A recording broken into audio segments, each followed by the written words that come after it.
Hello everybody and welcome to episode 66 of the Pentagon Challenge, and this is the beginning of what I'm going to describe as the top 4 war. Yes, the battle to qualify for the Copa Libertadores outright begins well and truly now, with 9 games left in the season. Vasco are now in 8th position, and things could go spectacularly wrong if we do not get our act together fast. But the rules say that the 5th best team in the league gets a preliminary entry into the Copa Libertadores, and that means they have to do a playoff, I presume. So depending on the cup winner, 5th place will be enough to get some sort of continental football. But with the big rounds of fixtures today, you can see Botafogo against Corinthians. We've got Santos against one of the bottom clubs, and then in the later kickoff, Sao Paulo play Atletico Paranense, and Grêmio play Goiás, and then a big game down here, Palmeiras are at home to Flamengo. So I'll be hoping that that is a draw, as I don't want Flamengo to get too far ahead in the title race. But anyway, let's just see what has happened since we last met, which was just 10 days ago, and that was the dismantling of Sao Paulo by 3-1, meaning we won 4-2 on aggregate, if I'm not mistaken, and that was just a brilliant performance. But then against the hardest team to beat in the league, Atletico Paranense, we were finally taken down, and to lose to a team that are kind of similarly placed as us, they are very, very difficult to beat, but they don't get enough wins at the same time. To have lost this one, it certainly rankles at me, and it was the one goal in the 40th minute which separated the teams. They probably deserved something, but it was a great assist from their player Clayton. He just delivered a teasing cross from about the yellow line here. Do you see the Vasco half the pitch? There's a yellow line to indicate the thirds in the pitch, so he took a cross from around that area and it fell perfectly on the head of Ragelli, and he just couldn't make a mess of it. So that gave them the 1-0 win, and that put us out of the top 5 again. Really frustrating, and they're even above us in the table, so it would be terrible on my credibility if I was to finish lower than the position I inherited. So let me just confirm that for you now. It was we inherited a team in 9th, so to finish worse than 9th would be stupid, but the top 5 is where I want to be. But ideally beating a team like Cruzerio, who are in the crucial top 4 position, that will get us very much on the right track again. And it's also very nice to have a week's rest, because I've had to play 2 games every week, which is something I usually enjoy, but when I'm trying to blend in new players, it's very, very hard to name your best 11 as often as possible. So this is why I've gone for Eduardo, because he played so well in the cup match. He gets to go in goal. I've got the Ivo, Marcos Paulo, Nen and Carlos Matthews in defence. Missing Cesar Davis, he's on international duty, and Guillermo Centurion, of course, he's still injured. So my best centre-backs are gone, but I still feel I have what it takes to win with this midfield quintet, and then Magales up top. But let's just see how Cruzerio compare, as they have the home advantage today, and they'll be sure to want this victory to get themselves into a good position also. But of course, I think they're in the cup. They might be still in it, so we'll have to be wary of what teams could make the final. But if you if you're looking forward to the Corinthians game, then I am as well, and that should be a sort of condensed pair of live comms. I'd rather do that than have to interfere with my top 4 war. But let's just see what they have in store for me, and it's a standard 4-2-3-1. They have all sorts of interesting players, but I have to see how they look compared to mine, because I haven't got a scout report handy. Marcos Paulo, is he in it? Yeah, he's fine. I might just swap them around just to look better. Yeah, there we go. Fine. Opposition instructions. Elias is quite good. Like, he should be rated better for 13 million euros, but I digress. Guedes is there. This guy looks quality. 27 years of age. And then Rinkenberg from Argentina looks very, very useful as well. So we'll have to go hard on all of them. And I just hope it's not a high-tempered match and people get sent off. but their fitness should be fine. Like they had the rest.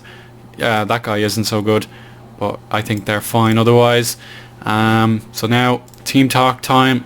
Let's sort things out. Whip crosses will stay in the middle, and we'll be more disciplined just to make sure. We might go down to mixed passing, as I don't want to give the ball away every 2 seconds. So without further ado, it's time for the final team talk before the kickoff, and some of the guys looking very hyped, ready to go. I hope they believe in my philosophy, lol. And let's see if we can get these 3 points to get us back where we need to be. So we'll turn on the crowd sounds and begin the game once and for all. Here we go. And straight away, Cruzerio on the flanks. That could be telling of what they want to do in this game. But they're now down the middle with Luis Gustavo and Rinkenberg, and now the overlapping fullback William gets his chance. And Palmeiras score already. That's huge.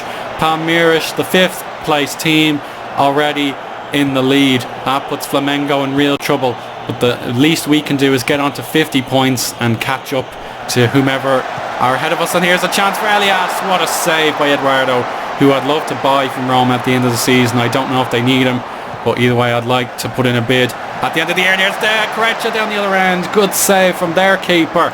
It was point blank, but the keeper's body spread was perfect, and Corecha didn't stand much of a chance. But Evander, that was a foul, and the advantage was not given. The referee's hands were pointed for an advantage, but wasn't given. Maybe from the other end.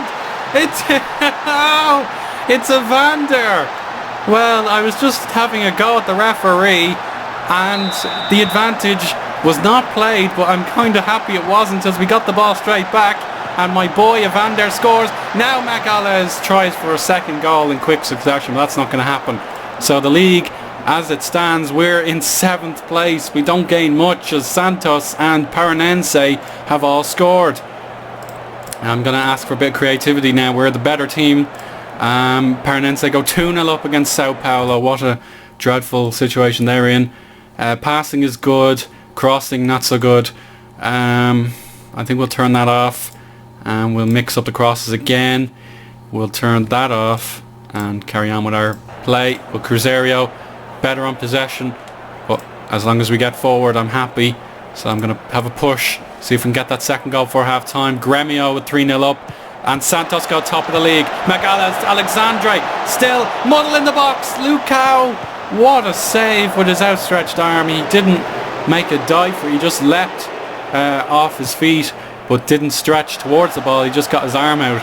Here's Evander to Alexandre, Magalhães, Corecha. Oh, Sepulveda. Hard luck. What a move that was. This is so much more entertaining than previous matches. There's Marcus Pato to clear, but only as far as Elias. Rinkenberg, and Guedes hits it over the bar. Internacional have scored. I don't know how important that is in the context of my season. That is important. Mineiro are a decent team. They would be below us, but they're very close. Here's the last chance for half time. The flag stays down. It's 2-0, and it's Corecha this time, the shadow striker, coming out from the shadows and belting it home for a brilliant 2-0 half-time score.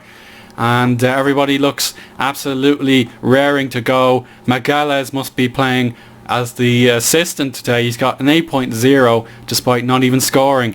But now we just have to say assertively, I am thrilled with what I have witnessed.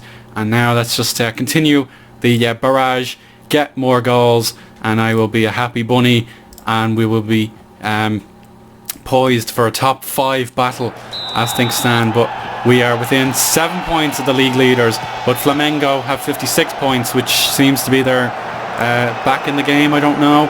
Matthews trying to dribble around the defender. Oh, hard luck. That was a neat little tackle. I'm just looking for the scores. Flamengo are in front. Flamengo have taken the lead. Sepulveda and Alexandre from the penalty spot nearly has delivered 3-0. What a strike from the young man. And it looks like Cruzerio are cruising for a bruising. But let's just see what they have to do here. They're out wide at William. That's a short cross, and the keeper's positioning was dreadful.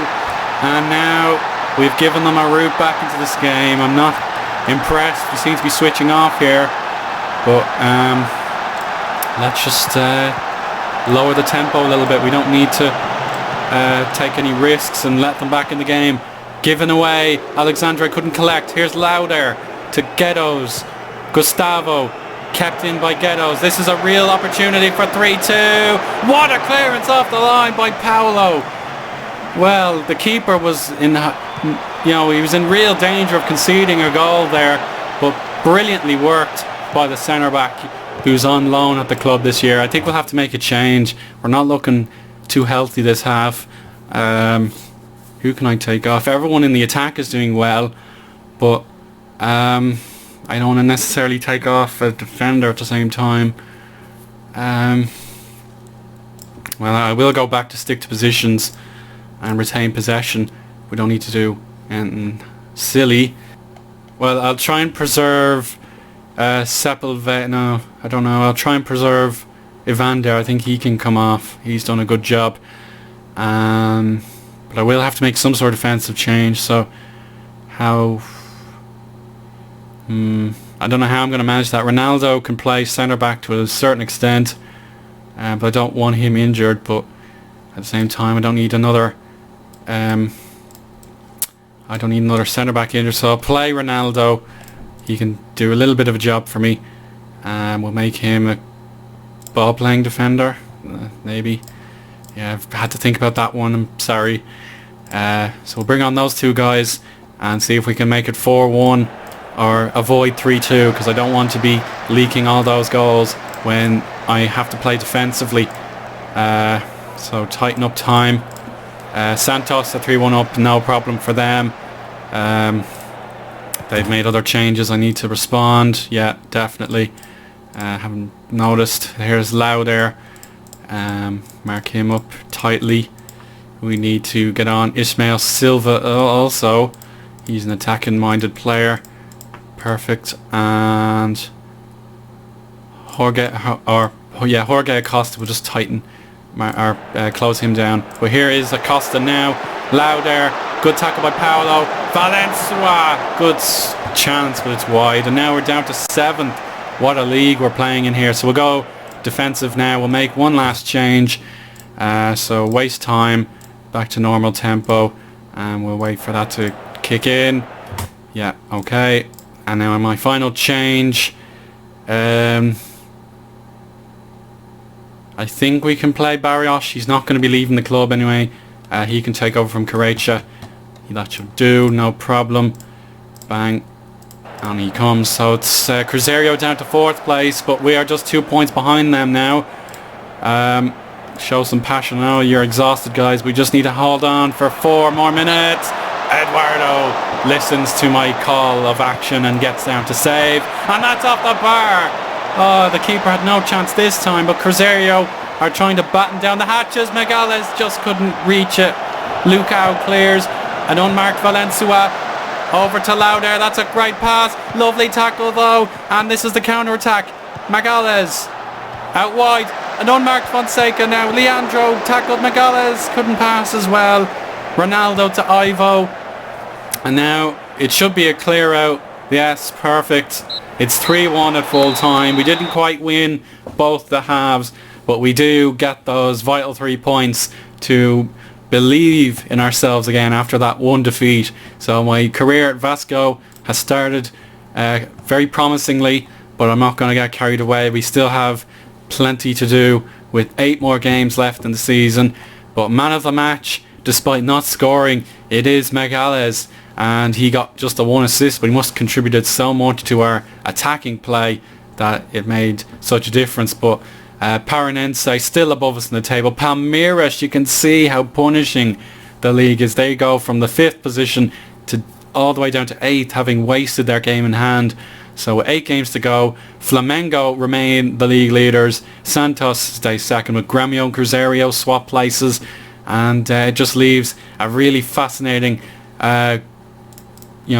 scenario for the top 8 clubs. We're all very much in the hunt, but it looks like we finally ran away from the rest of the league. I don't want to be finishing 11th or 12th. But anyway, Palmeiras sacked the manager. My goodness. I didn't know that. When did that happen? Before we conclude the episode. that was very quick. So Palmeiras take their frustrations out on their, qualified manager, it must be said. But the caretaker manager, yeah, he's not so good. But can he get Palmeiras into the top 5? It remains to be seen. Their inbox seems pretty irrelevant. So we'll see you for the semi-final double-legged affair with Corinthians, with the divided up live comms. But we're also expecting Botafogo and Fortaleza.